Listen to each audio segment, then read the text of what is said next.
Hey folks, Phil Davis, Ancestry Lands, AncestryLands.com.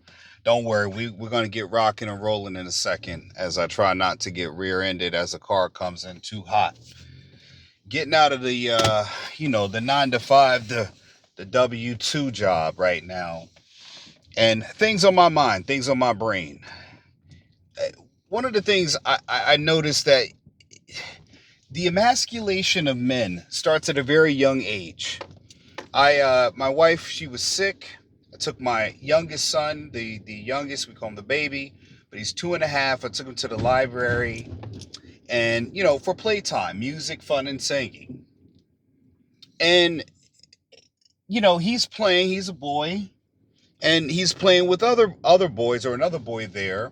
And because the boys are loud, they want to bang toys, they want to get up and be rambunctious and, crash the toys into each other. That's what boys do. And the whole time, the young other boy that my son's playing with, now they're having a grand old time. Are they being a little loud? Yeah, a little bit loud, but they're boys. And the whole time, the grandmother is shush, and everything the boy is doing, he has more energy than the girls do there. There's only 3 boys that are there out of the 20 children there, the rest are girls. And of course, the girls are playing quietly, they're not being too loud. And it's a playtime for younger children. When I say younger children, they're like everybody's under the age of maybe 4. These are not school age children. These are toddlers, and like that's pretty much what the age group is, toddlers and preschool kids.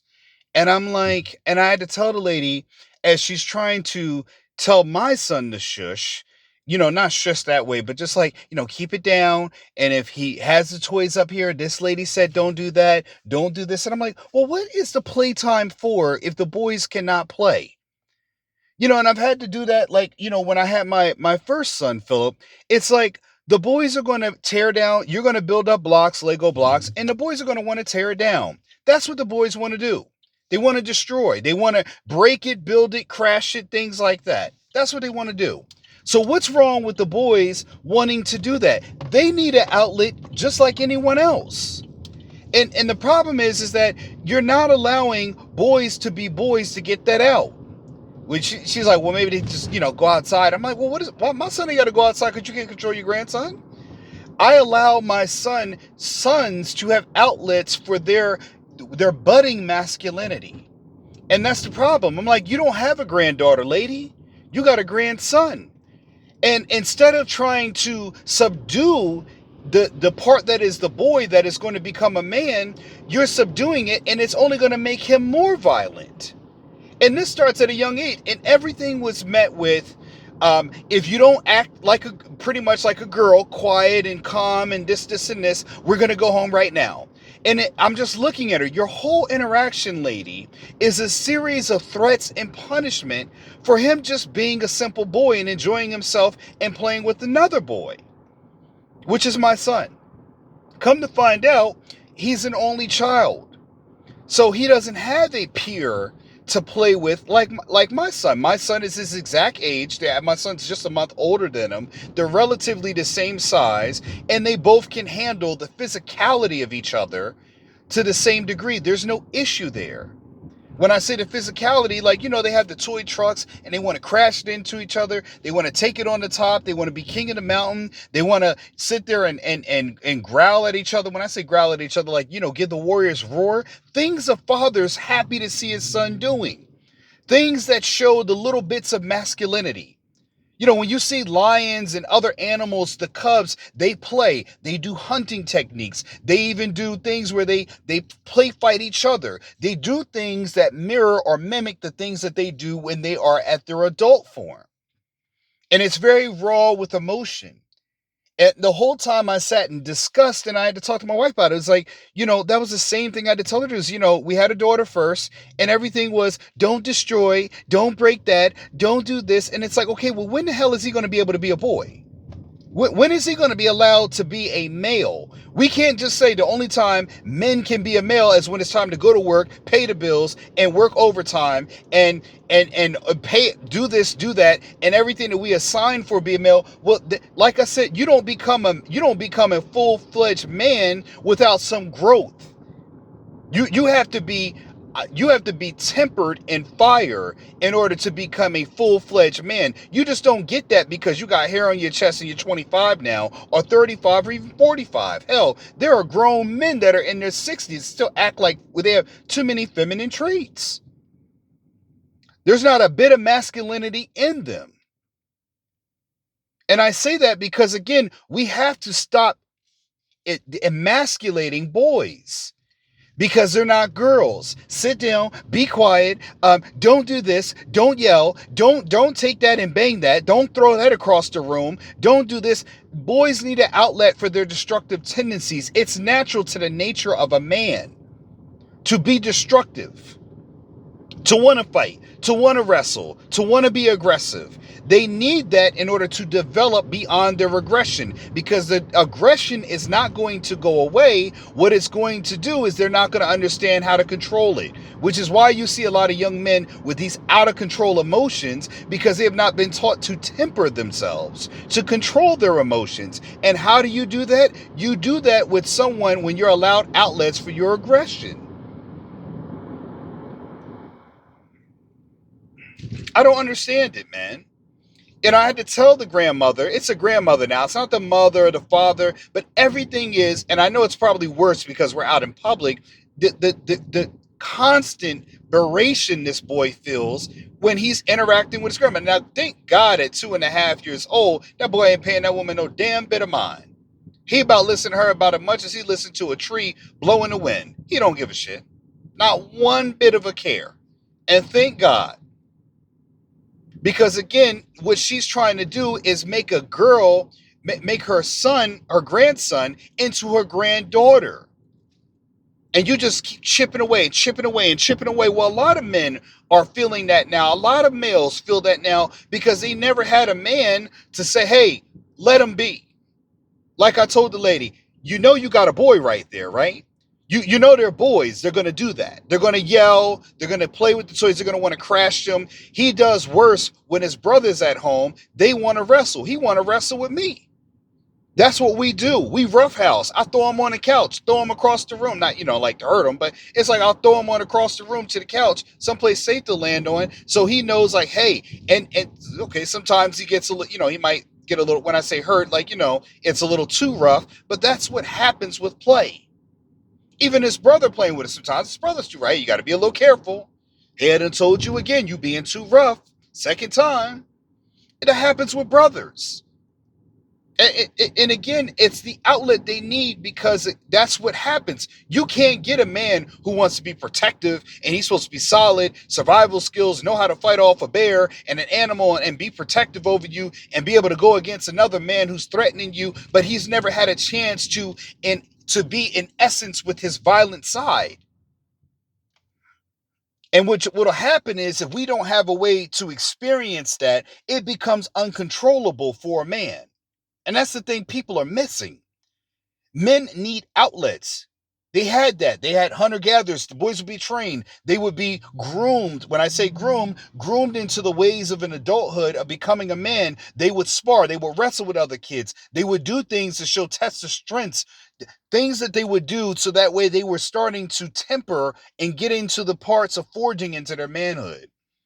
And I see that as a problem. And I live in a predominantly white area, and they're doing it to their own white children. It is not an emasculation of black boys or people of brown color. It's emasculation of men on a whole, young males on a whole. I tell my son all the time, nah, man, you need a way to get out with that. My sons are allowed to have a space for masculinity, no more than my daughter is allowed to have space for her femininity.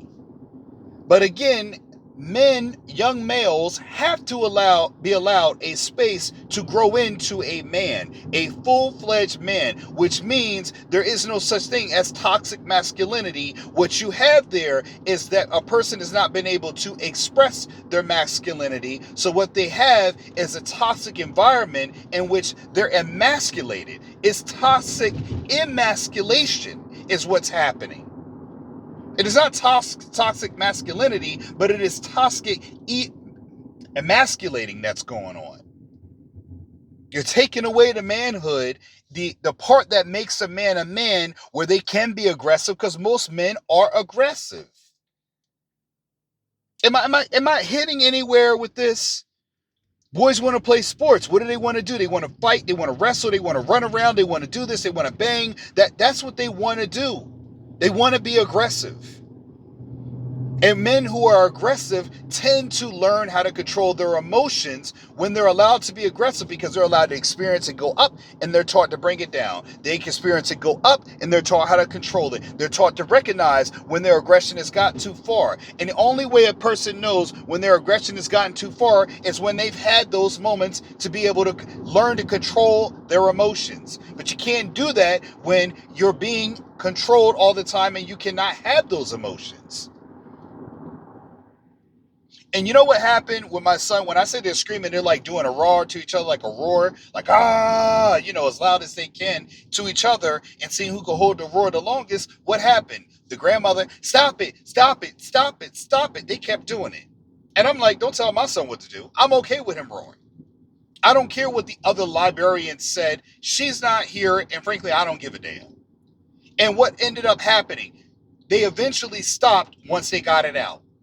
It eventually stopped. And here's the thing for boys. I'm going to tell parents, if you have sons, you have to exercise your kids. Your kids don't have ADHD.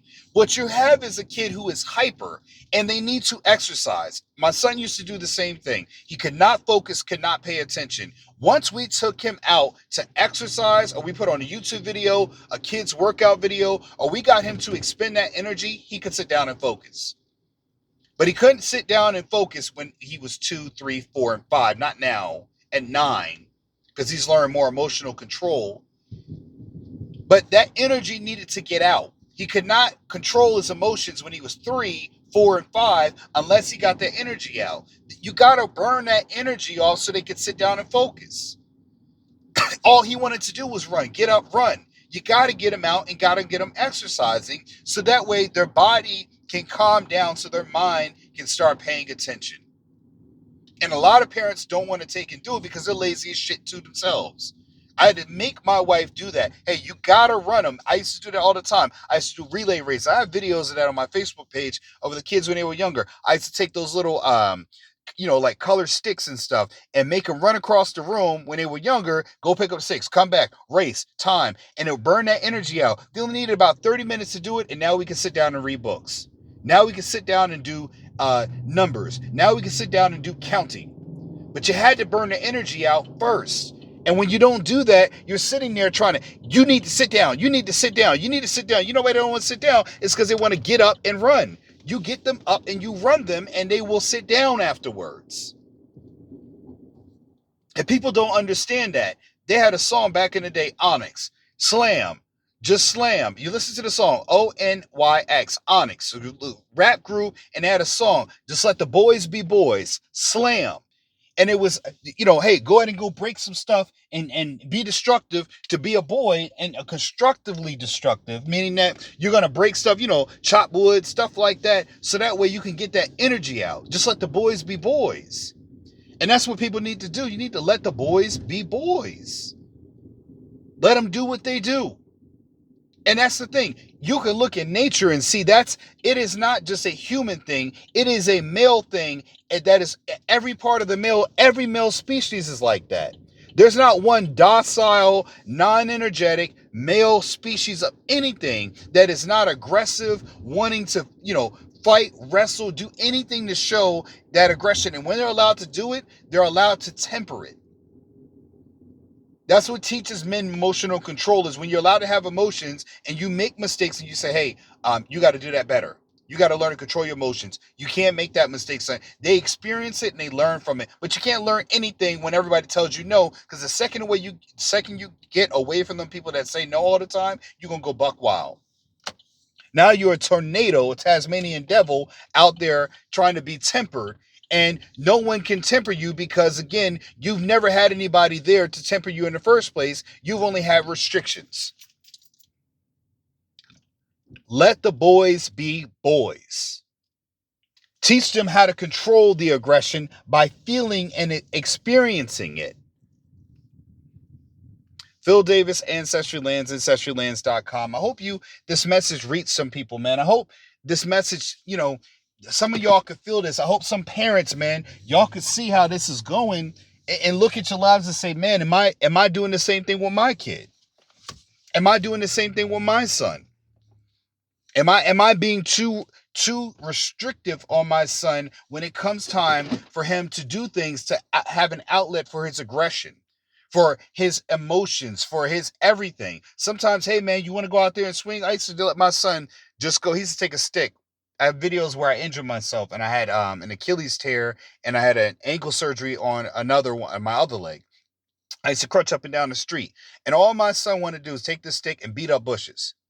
And to stop doing that. Why? Let him. Because if he's beating up the bushes, he ain't beating up his sister. If he beating up the bushes, then he's doing something else. That translates into men having outlets when they get older that are constructive to get that stress out.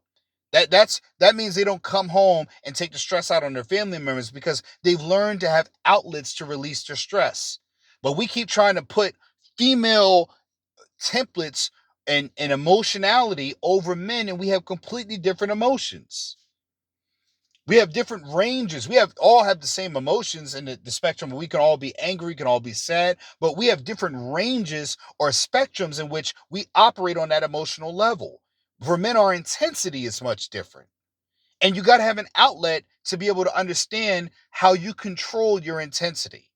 But you got to let the boys be boys. I'm gonna land my plane there, folks, and think about it, man. Are you being too restrictive on your boys? I'm not saying let them burn buck wild and run through windows and throw baseballs, at 90 miles per hour through the living room. But again, they need constructive outlets for anything that they have that you might consider to be destructive, or what society has decided that is destructive traits. Those are not destructive traits. What they are the traits of a young man who has not learned to have emotional control, and you do that by giving them outlets to relieve that destructive tendency so that destructiveness can be constructively managed. Let the boys be boys. I hope you've been entertained, educated, and enlightened about just a little bit of what I'm seeing. I always try to drop little gems and knowledge about things that I learn and things that I see in life. And these are things that I try to do better myself as a parent, as a father, and as a man myself, to understand even I need emotional outlets to be able to relieve stress and things like that, which is why I have a brotherhood. And at the same time, folks, just make sure that you take a look at yourself in life and say, hey, is this something I could do a little bit better? Any which way, Phil Davis, Ancestry Lands, ancestrylands.com. Don't forget, go to Ancestry Lands to get yourself some property, own land before you become owned as property. Also, folks, my books, Getting Dollars from Dirt, A Beginner's Guide to Vacant Land Investing, is on Amazon. It is available for purchase. It will be pinned to the first comment below in this video and all other videos in case you missed it, all right? Phil Davis, Ancestry Lands, and I'm out, and I'll see you in the next one. Peace.